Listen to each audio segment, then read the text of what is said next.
Olivier. Salut, encore une fois. Encore une fois. Mais tu as la même chemise que chez Yema. Incroyable. Incroyable. Ce serait fait exprès? Genre comme si c'était le même jour. Mais exactement, on ne sait pas. Alors que pas. Aujourd'hui, on va se parler tourbillon. On avait prévu cet épisode, on n'avait pas eu le temps de le faire l'autre fois, faute de temps et de timing. Et on voulait comparer la différence entre tourbillon chinois et tourbillon suisse. Et en fait, la vraie question qui se pose, c'est à aujourd'hui, pourquoi j'irais payer plus cher que 300, 400, voire 600 euros sur une montre chinoise pour avoir un tourbillon? Et pourquoi je passerais le cap d'aller chez les Suisses ou prendre des tourbillons, par exemple, que tu fais? Quelle est vraiment la grosse différence ou quelles sont les grosses différences intrinsèques qu'on peut découvrir finalement quand on analyse ces deux mécanismes? Alors, j'ai été habitué au punchline. On va pas démordre. Si vraiment tu veux un tourbillon dans ta collecte et que la question du budget, elle se pose de manière un peu serrée, prends un chinois. On va dire, on entend souvent des trucs, il y a aussi des faux tourbillons, tu sais, il y en a des vraiment bas de gamme où en fait ils te font juste semblant qu'il y a un pont qui ressemble à un pont tourbillon et puis en dessous tu as simplement un balancier. Là, c'est pas le cas. Tu as quand même une vraie cage tourbillon. Alors là, c'est une montre de chez Sugues. Pour ceux que ça intéresse, j'ai fait une vidéo dessus. Je vous mets le lien ici dans la description si vous voulez le voir. Mais voilà, c'est celle-ci qui est un peu dans l'image un style Moser, que j'ai payé 550 balles. Eh ben pour le prix, c'est pas mal. Moi, le côté cadran tout vide, ça me... C'est le style. Ouais, c'est le style. Ça me plaît pas de ouf, mais elle fait le taf. Là, on regarde un petit peu comment ça tourne. Ça a l'air, à l'œil en tout cas, ça a l'air de retourner. Alors, c'est vrai qu'on a fait le truc là, au remontage. Tu sens tout d'un coup, il y a une ou deux dents qui claquent, qui relâchent. Et pourtant, j'ai pas forcé sur le mécanisme. Ouais, tu vois, j'ai rien fait de spécial. Que ça résumera assez bien ce qui va se passer de manière générale quand tu achètes ce genre de produit.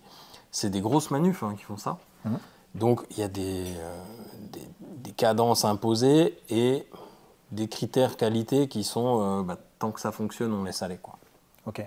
Oui, donc tu peux avoir effectivement des petits défauts qui vont quand même passer au contrôle qualité parce que ça rentre dans la masse. Après, tu as l'aspect finition. Mais je pense qu'on fera après des plans un peu serrés. On voit que le grain de la côte de Genève dessus, disons qu'on va appeler ça la côte de Pékin, c'est un grain un peu grossier. De loin, le rendu, il est là. Tu as un effet un peu miroitant comme ça. De près, tu vois bien que la côte, elle a attaqué les bords du pont, que ça laisse un petit peu des petites crénelures. Et on va avoir le même grain un peu épais sur les décos des roues. Mais elles sont décorées. En fait, c'est ça, c'est que tu as souvent l'aspect en fait, illusion qui est montré, j'ai l'impression. Et c'est vraiment sur ça que c'est accentué. Comme tu le dis, c'est la notion de budget. Je pense que finalement, quand tu as 500 ou 600 balles, tu as vraiment envie d'avoir... ils tapatent finalement peut-être plus sur l'esthétique. Alors, ce qu'il y a, évidemment, c'est qu'un produit comme ça, si tu veux le faire entretenir ici, il va faire peur aux horlogers qui n'ont pas l'habitude de bosser sur du tourbillon et qui vont se dire ouais, en plus, ça doit être un tourbillon chinois. Ouais, c'est pas ouf. On risque d'avoir des usures un peu dégueulasses. Là, typiquement, la denture qu'on a senti claquer, il ne faudra pas 5 ans avant qu'il y ait vraiment besoin d'un gros service. Et ça va être peut-être compliqué, de trouver les composants. Voilà. La terminaison, c'est un peu brut. Et ce que j'avais déjà pu voir, mais on n'a pas fait la mesure sur la tienne, donc on va le découvrir maintenant. Pour l'instant, c'est un mouvement de chez moi qu'on a laissé tourner sur le Vichy. On va essayer de mettre ça. Ce que j'ai classiquement vu, c'est que quand ils font le montage des cages, ils ne s'embêtent pas tellement à faire un équilibrage. C'est ce que tu nous avais dit dans la vidéo. Voilà, donc ça va te faire des vagues de marche. Et vu que le tourbillon, dans le principe, ça doit compenser les écarts d'équilibrage, on ne peut pas tellement leur jeter la pierre. Ils font ils le laissent aller comme c'était prévu. C'est-à-dire, oui, il y a des défauts d'équilibrage, mais vu que c'est une cage tourbillon, dans la moyenne, ce sera pas mal, et on laisse aller comme ça.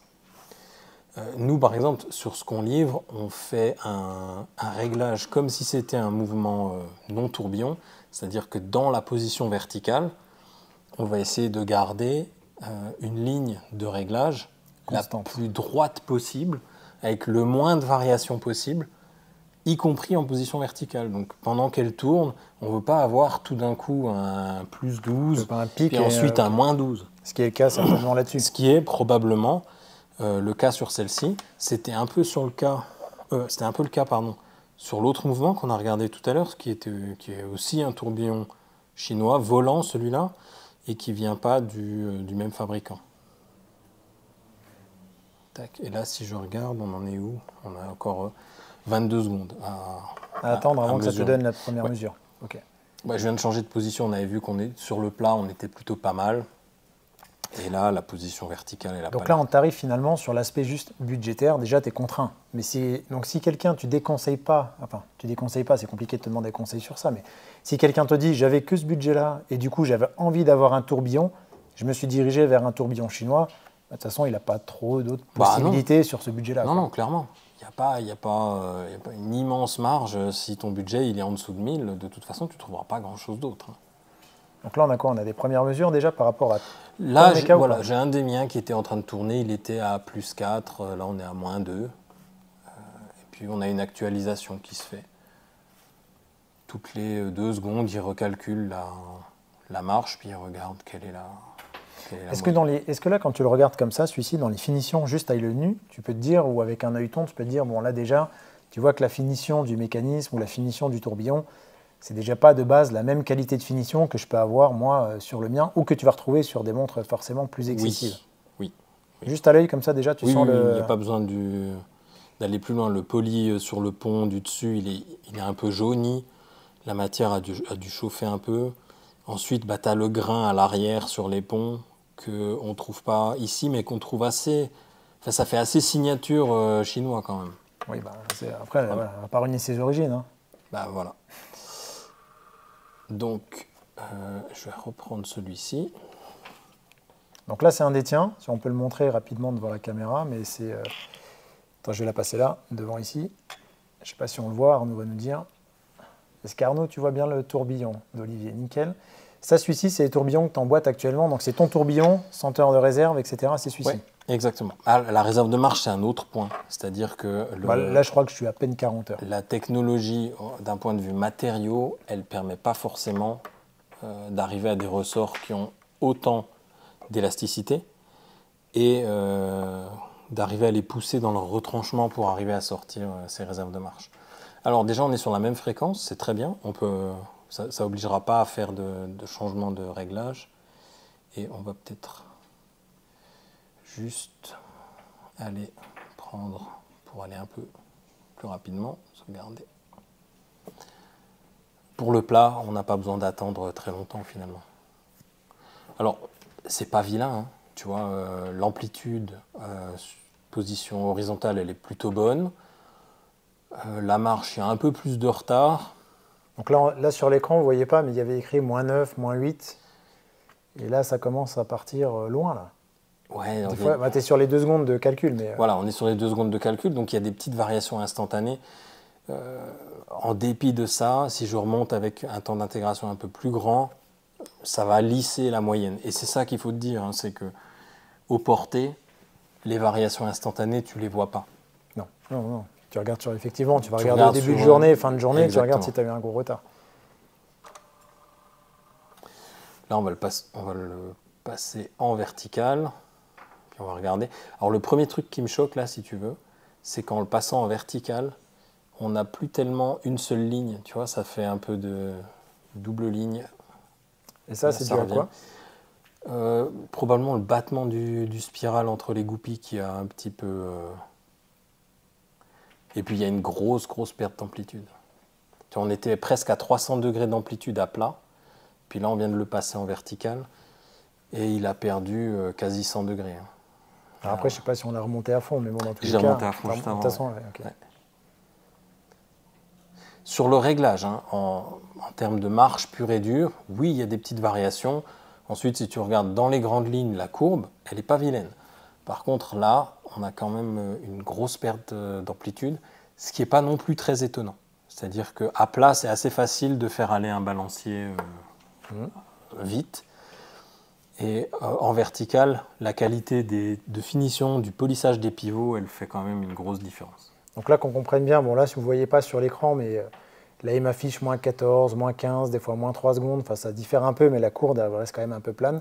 Par contre, quand tu parles de la perte d'amplitude, C'est vraiment un schéma qui va venir influer sur quelle partie? Sur la précision de ta montre?